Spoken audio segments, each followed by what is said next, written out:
Shalom!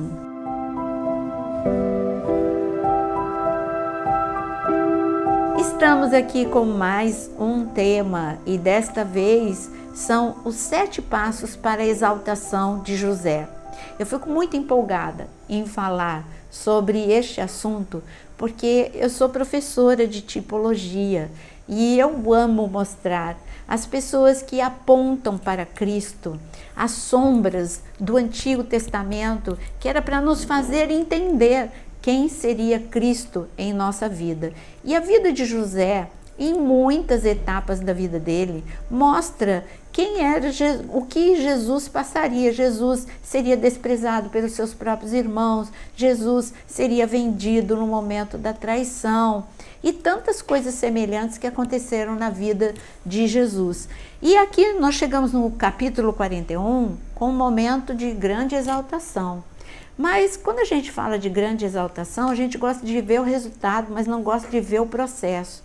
Para que José chegasse a este momento de grande exaltação, José passou por desprezo, angústia, ele viveu dias como escravo. Antes dele ser exaltado como governador do Egito, ele foi o escravo do Egito, ele foi o prisioneiro do Egito. Por isso, se você admira uma pessoa, primeiro pergunte, ou por causa do seu sucesso financeiro, ou por causa da unção que está sobre a vida dela, primeiro pergunte qual foi o processo. E aí você vai ver que tem uma razão para aquele resultado.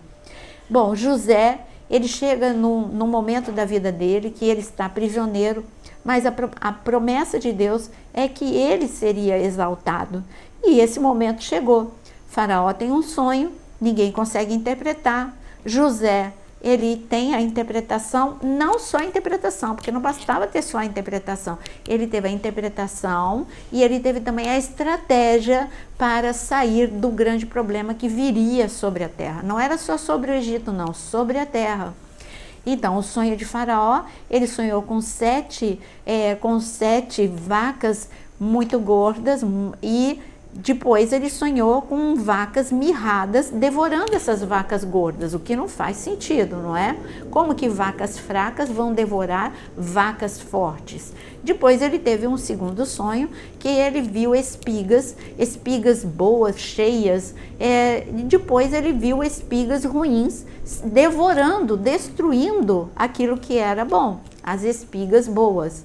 Nada disso fazia lógica, por isso que Faraó ficou perturbado. Mas logo veio a interpretação de José. José disse que seriam 7 anos de prosperidade, muita prosperidade, onde eles deveriam reservar, eles deveriam poupar, armazenar, e depois ele teria a estratégia certa de como socorrer o Egito e o mundo com aquilo que foi armazenado. Ele tinha uma estratégia fantástica dada por Deus. E é lógico que isso encantou Faraó.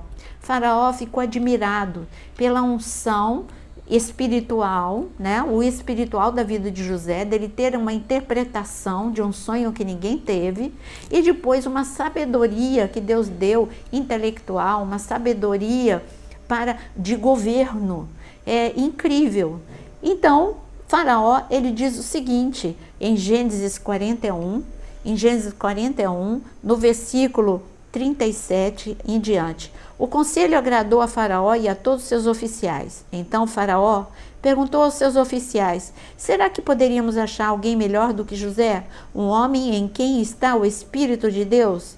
E depois Faraó disse a José: visto que Deus revelou tudo isto a você, não há ninguém tão ajuizado e sábio como você. Você será administrador da minha casa e todo o meu povo obedecerá à sua palavra. Somente no trono eu serei maior do que você. Aqui ele está falando que o Espírito de Deus, é Faraó que está reconhecendo que o Espírito de Deus estava sobre a vida de José. Como foi que ele reconheceu? pela sabedoria espiritual, a inteligência espiritual dele poder interpretar o sonho, como eu já tinha dito, e depois pela sabedoria intelectual e a inteligência emocional também na vida de José. Ele viu um todo na vida de José. É isso que Deus pode fazer na sua vida, que todos possam reconhecer que o teu Deus é o Deus Todo-Poderoso em tempo de crise. Porque em tempo de crise é que nós conhecemos verdadeiramente as pessoas. Tem aqueles que com um limão faz uma limonada e o outro vai chorar porque é muito azedo o limão. Tem outros que as pedras que a vida atira, ele vai fazer degraus para ele ir mais longe e o outro vai ficar escondido por detrás da pedra ou chorando eternamente por causa da ferida da pedra. Então, José, ele que tinha...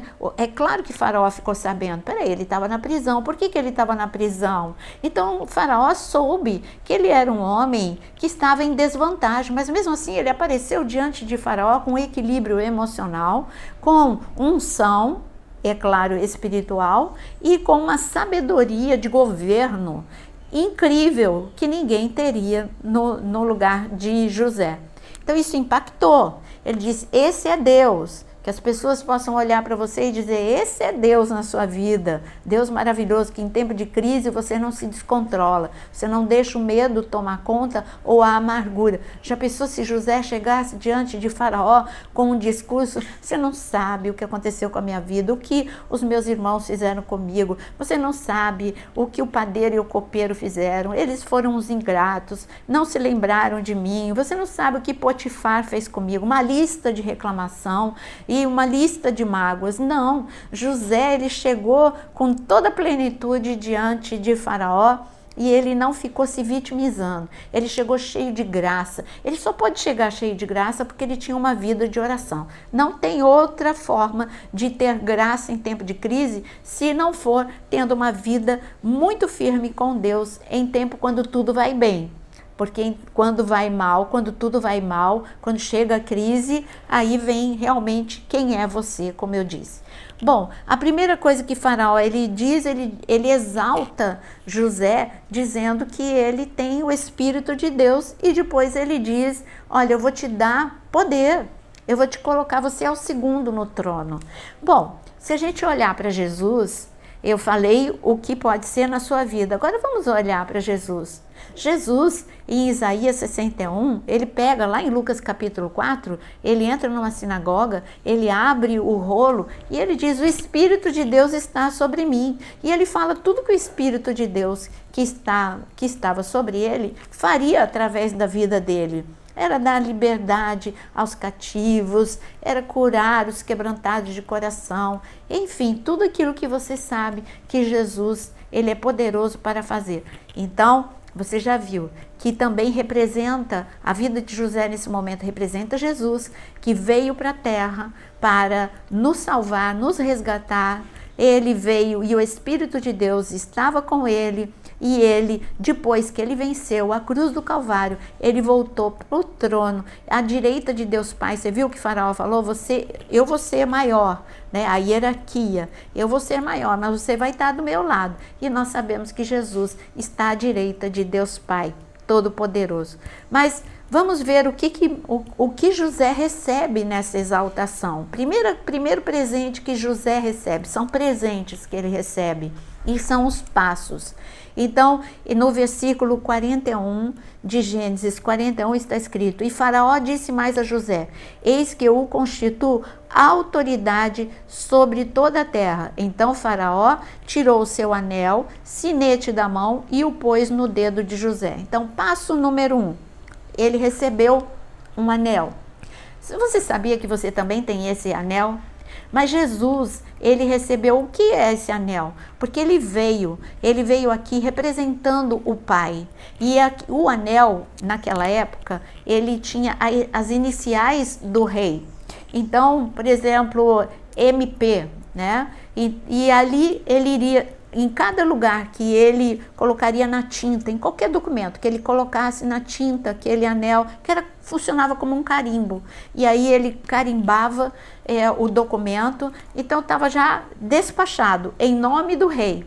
Estava ali, ele era a autoridade, era como que se Faraó estivesse lá em pessoa. E Jesus, ele veio, e você viu o tempo todo, quando ele chegava em momentos de crise, ele orava. Quando, por exemplo, em Lázaro, e ele disse: Pai, muito obrigado, porque eu sei que o Senhor me ouviu. Ele estava lá com o seu anel de selar na situação de Lázaro, e foi um decreto de vida no lugar da morte.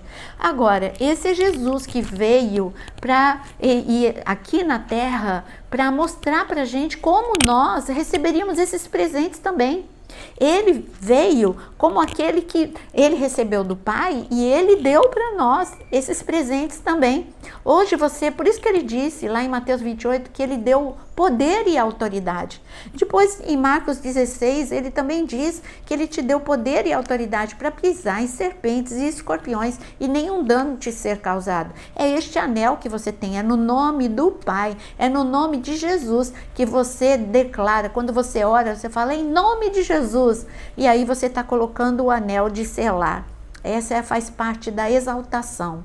E segundo ponto da exaltação, ele foi vestido, olha o que está escrito aqui, ele recebeu o anel de sinete no versículo 42, e ainda no 42, mandou que o vestissem com roupas de linho fino e lhe pôs no pescoço colar de ouro. Aqui nós já temos dois, o número 1 é o anel, número 2 é a roupa de linho fino.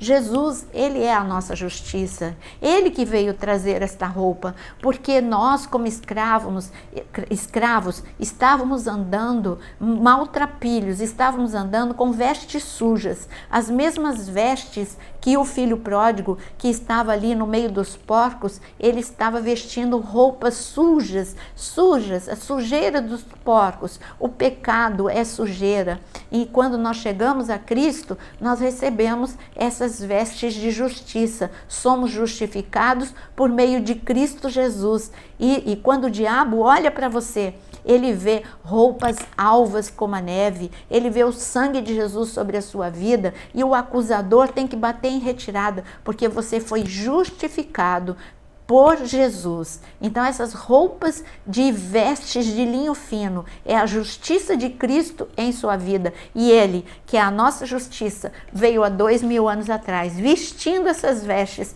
para guerrear por nós. E eu disse que o ponto 3 da exaltação, como está escrito aqui, além das vestes de linho fino, está escrito aqui que ele veio com um colar, José recebeu um colar, pôs no pescoço um colar de ouro. Para esse colar de ouro, eu quero ler Provérbios, capítulo 1 com você, para você ver sobre este colar, como é incrível. Provérbios 1, versículos 8 e 9. Meu filho, ouça o ensino de seu pai, não despreze a instrução de sua mãe, porque serão um diadema de graça para a sua cabeça e colares para o seu pescoço. Então aqui nós estamos falando, Provérbios, Salomão está falando de sabedoria. A sabedoria e a dignidade, porque a sabedoria te traz dignidade. Então a sabedoria de Deus, a instrução de Deus, para tudo que você tem, para tudo você tem aqui na Bíblia a solução. Você tem ou a forma de proceder diante de crises e de problemas. Você tem tudo aqui na Bíblia. E está falando, se você se encher da palavra de Deus, você vai ter essa dignidade sobre a sua vida. Quando as trevas olham para você, fala, com esse eu não posso mexer. Porque ele tem o anel de autoridade, ele tem vestes de linho fino, que é a justiça, e ele tem o colar, que é a dignidade. Ele vai ter sabedoria para agir em todos os momentos. Ele vai ter sabedoria para aquietar e saber que o Senhor é Deus. Ele não vai ser dominado pelo medo, ele não vai ser dominado pelo desespero, ele não vai ser dominado pela tristeza, porque Deus dá sabedoria para ele. Como disse Davi, a palavra de Deus me faz mais sábio do que os meus inimigos. Então este é o terceiro ponto de exaltação. O quarto passo nesse processo de exaltação na vida de José é o anúncio dos seus direitos. Vamos ler? Olha o que está escrito aqui. E está escrito no versículo 43, e o fez subir na segunda carruagem, e clamavam diante dele, inclinem-se todos. Desse modo, deu-lhe autoridade sobre toda a terra do Egito. Não é incrível isso? José, que foi tão humilhado, porque a palavra de Deus diz em Isaías 61, que no lugar da vergonha, dupla honra. Segura isso para a sua vida. Toda vergonha, se você confiar em Deus, Deus transforma em honra. Jesus, ele mostrou através da própria vida dele, lá na cruz, foi vergonha. Ele estava nu na cruz, ele estava ferido na cruz, e para muitos foi o ponto final a cruz, mas a cruz, na verdade, foi o início de um novo tempo. É por causa da cruz do Calvário que hoje você fala, mudou o calendário do mundo, é antes e depois de Cristo, é antes da exaltação e depois da exaltação. Assim também pode ser a sua vida, antes e depois da exaltação, no lugar da vergonha, dupla honra. Aqui ele recebeu, nós vemos no livro de Esther a mesma coisa, Mordecai ou Mardoqueu, dependendo da tradução que você está lendo, ali ele foi muito humilhado por Amã, e ele foi condenado a ser enforcado por Amã, mas Deus o exaltou. E ali Mardoqueu, ele foi exaltado, e todo mundo, Amã, que era quem queria destruí-lo, teve que puxar o seu cavalo, e por onde passasse Mardoqueu, todos se inclinavam e honravam a Mardoqueu. Assim é também, Deus faz isso na sua vida. O inimigo que queria te destruir, ele vai ter que ver a tua exaltação, ele vai ter que ver, ele queria destruir a igreja primitiva, mas ele precisou olhar uma igreja poderosa, que os imparáveis, ninguém pôde parar a igreja primitiva, a sombra de Pedro curava, o suor de Paulo curava, e multidões aceitavam Jesus como seu Senhor, como Messias, como Salvador. Então ele quis perseguir, matar e destruir a igreja primitiva, mas ele viu a exaltação da igreja primitiva. Você vai viver isso também na sua vida. Agora, este passo de exaltação em Jesus nós já falamos. Ele que celebrou a derrota do herdeiro, só durou essa celebração 3 dias, porque ao terceiro dia ele ressuscitou, pisou na cabeça da serpente, tirou toda a condecoração das trevas, e ele foi exaltado como ele é exaltado, porque diante do nome de Jesus todo joelho tem que se dobrar, no céu, na terra e debaixo da terra. Que exaltação, a exaltação. Hoje o inferno tem que reconhecer que ele é exaltado. Quando você canta, ele é exaltado. Pensa em tudo que aconteceu para que ele hoje pudesse ser exaltado entre todas as nações. E agora nós vimos o anel, nós falamos da veste de linho fino, do colar de ouro, falamos do anúncio dos seus direitos, que é a recompensa, foi humilhado, mas teve a recompensa da exaltação. E depois, no versículo, agora no passo, o 5º passo, é um novo nome. Vamos ver esse novo nome? No versículo 45, leia comigo. Está escrito, eu vou começar no 44. Disse ainda Faraó a José, eu sou Faraó, mas sem a sua ordem, ninguém pode fazer nada em toda a terra do Egito. E Faraó chamou José de Zafenate-Paneia e lhe deu por mulher Azenate, filha de Potífera, sacerdote de On. E José percorreu por toda a terra do Egito. Esse é mais um passo mostrando quem foi Jesus, quem é Jesus e como Jesus ele veio como Salvador do mundo. E hoje eu proclamo que ele é o resgatador, ele é o Salvador, ele é o Redentor. Por quê? Porque Zafenate-Paneia significa Salvador do mundo. Por que José foi chamado de Salvador do mundo? Porque em tempo de fome ele salvou não só o Egito, mas a terra de Canaã. Ele deu o alimento. Os celeiros de José estavam cheios e ele deu alimento para um povo que iria morrer. Tanto que os egípcios disseram para José, você nos deu semente de vida, você nos deu vida.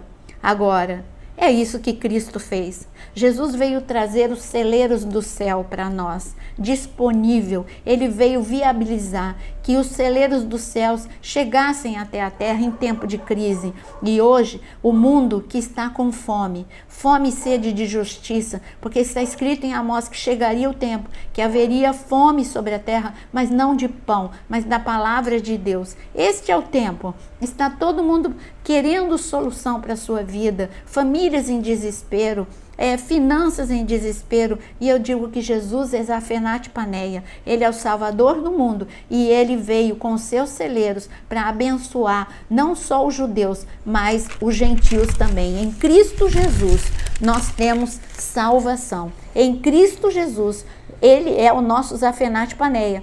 E eu quero ler Atos capítulo 10, para você ver Atos capítulo 10, que tremendo como a vida de José fala da vida de Jesus. Está escrito Pedro falando para Cornélio e para os seus familiares em Atos 10, versículo 38. Como Deus ungiu a Jesus de Nazaré, com o Espírito Santo e com poder, Jesus andou por toda parte, fazendo bem, curando todos os oprimidos do diabo, porque Deus estava com ele. Você viu? Ele andou por toda parte, assim como José andou por toda parte, fazendo bem no Egito e trazendo toda a sua família de Canaã para abençoar. Esse é o passo número 7 na exaltação de José. Agora, esse é o passo número 5, na verdade. Passo número 6, você já leu comigo, ele recebeu uma noiva. E ele recebeu uma noiva diferente, hein? Olha o que está escrito sobre a noiva de José no versículo 45. Ele recebeu uma noiva e era Asenate, filho de Potífera. Ela não era uma noiva hebreia. Você sabe, quando Jesus veio, porque Deus deu o seu Filho amado para todo aquele que nele crê, não pereça, mas tenha vida eterna. Quando ele fala para todos, ele está falando para gentios e para judeus. Então, o Senhor deu aqui foi dado a José uma noiva que não era hebreia. Ela era uma noiva gentia. Então, está mostrando a sombra de Cristo resgatando não só judeus, mas resgatando os gentios, através deste casamento que ele teve com a sua esposa ali no Egito. E agora nós vamos para o passo número 7, o último passo na exaltação de José. O passo número 7 foi Deus o coroou, Deus deu de presente para ele 2 filhos. E está escrito no versículo 51 e no versículo 52. Ao primogênito José chamou de Manassés, pois disse: Deus me fez esquecer todo o meu trabalho e toda a casa de meu pai. Ao segundo deu o nome de Efraim, pois disse: Deus me fez próspero na terra da minha aflição. Deus está mostrando que nesses passos de exaltação de José, que mostram os passos de Jesus aqui na terra e a sua exaltação, mas também mostra a sua vida com Deus. E na terra, como está escrito aqui, o nome Manassés, Deus me fez esquecer os sofrimentos da casa de meu pai. Mas ele não teve uma amnésia, ele escolheu superar dores. E Deus está falando para você quer receber, também viver o seu momento de exaltação? Então não fique preso ao passado, supere as dores. Você não pode mudar o passado, mas você pode mudar o presente, não ficando agarrado ao passado e dizendo: eu tenho como superar. Deus faz forte ao fraco, porque os fracos retiram força do meio da fraqueza, como está escrito. O que eu estou dizendo é Hebreus 11, é da galeria dos heróis da fé. É para você também isso. Então você é um herói, você é uma heroína da fé. E também o outro nome é Efraim. Deus me fez prosperar na terra da minha aflição. Tenha certeza, Deus vai te fazer prosperar. Ele fez José prosperar. José nunca pensou, nunca imaginou que no meio do processo onde ele se sentiu esmagado e destruído, haveria um plano perfeito de Deus. Eu digo que o plano de Deus, o que você está vivendo, faz parte também do plano perfeito de Deus. O inimigo olha para você e fala, acabou a vida dele. Mas Deus olha e fala, começou um grande milagre na sua vida. Então viva esses 7 passos de exaltação na sua vida e entenda também, através desses 7 passos, que Jesus lá na cruz do Calvário, ele não se deixou vencer pela mágoa, ele liberou todo mundo, ele perdoou todo mundo. Então as dores, ele esqueceu da dor no Getsemane, quando os discípulos fugiram, ele esqueceu da dor, ele não ficou levando em consideração a dor da traição de Judas. E o Senhor, o Pai, o fez prosperar, porque ele venceu o inferno, ele venceu a morte, ele venceu as portas do inferno e ao terceiro dia ressuscitou. Eu espero que você tenha gostado e que você coloque em prática esses 7 passos de exaltação na sua vida e que mergulhe mais conhecendo tudo aquilo que Jesus fez por você. Que o Senhor te abençoe e não esquece, aqui neste canal você tem a área de membros com muitos cursos para você entender a palavra. Não ande sozinho, vamos andar juntos aprendendo a palavra. Que o Senhor te abençoe em nome de Jesus.